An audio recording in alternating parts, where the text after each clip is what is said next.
Well, what's the big deal with fearing man?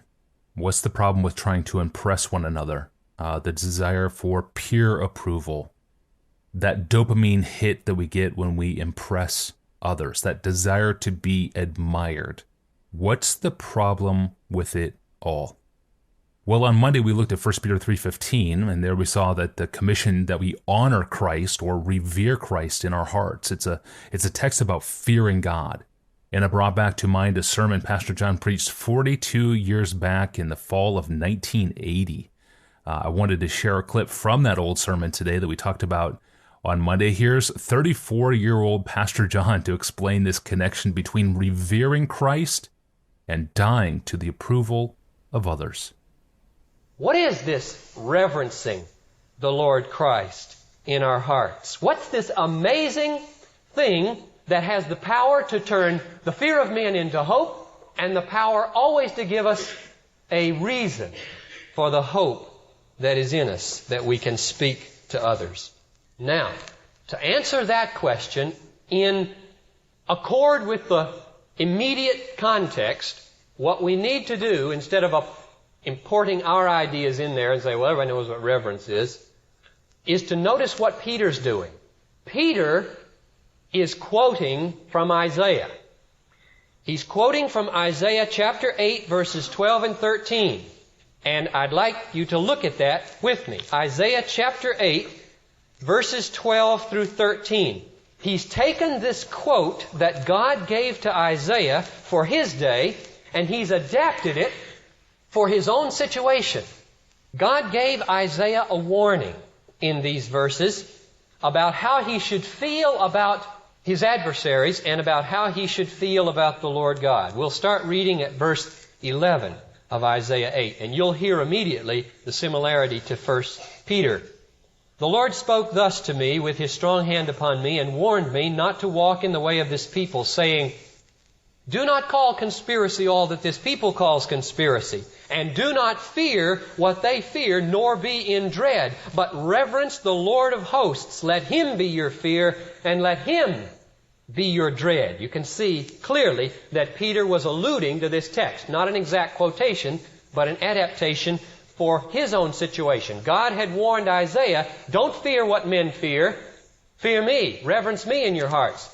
Peter takes it, adapts it to the people who are being persecuted in his own day and says, don't fear what men fear. Reverence the Lord Christ. He puts Jesus right in the place of Jehovah in the Old Testament, which is done more than once in the New Testament. So if we can find out what Isaiah meant by reverencing or regarding as holy or sanctifying, depending on which translation you have, the Lord in his heart, then we'll have a sound and solid foundation for determining what Peter meant when he said, reverence the Lord Christ in your hearts. Now, verse 14 of Isaiah 8 makes it very clear what Isaiah means by reverence God.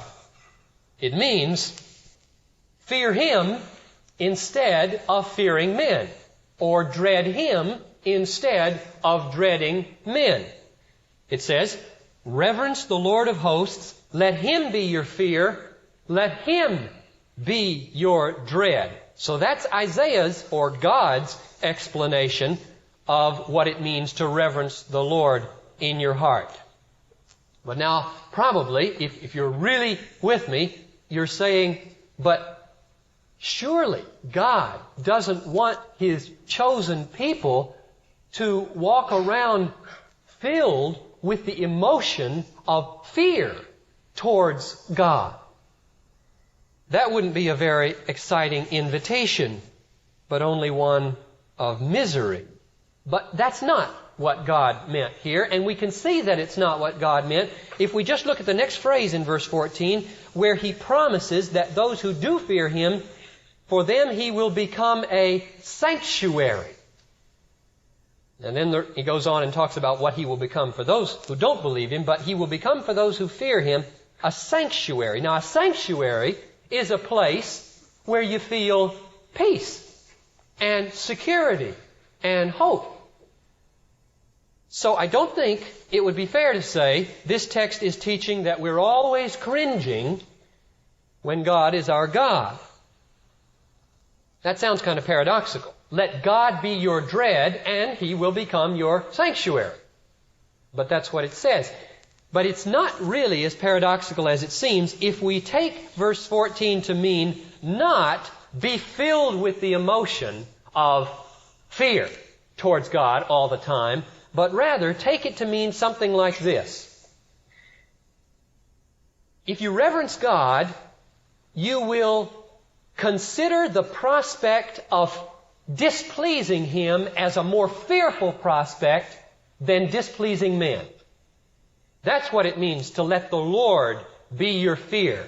The prospect of offending or displeasing God will be a more dreadful or a more fearful prospect to you than worrying about what men can do to you.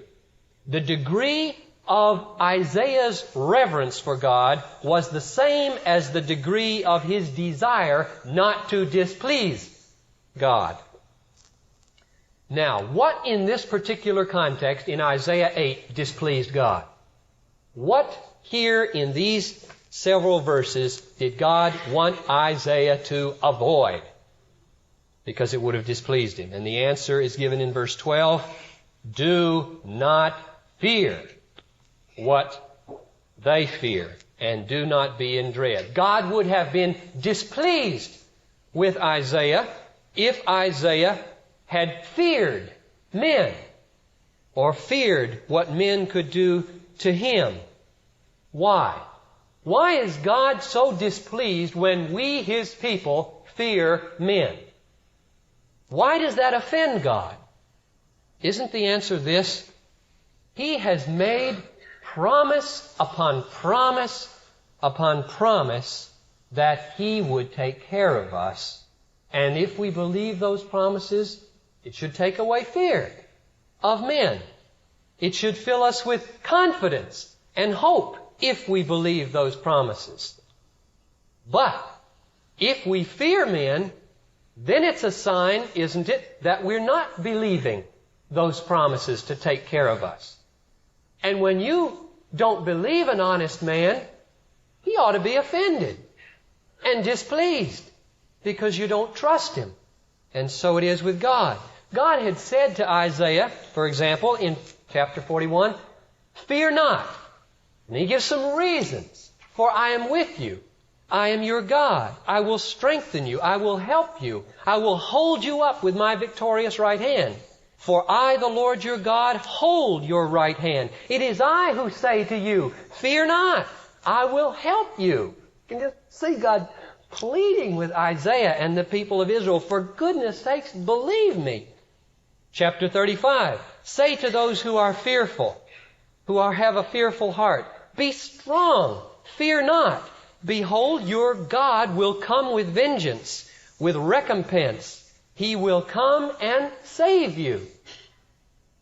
Now, there are many, many such promises in Isaiah and in the whole Old Testament. And therefore, if Isaiah fears the threats of men, he is casting his vote against the trustworthiness of God.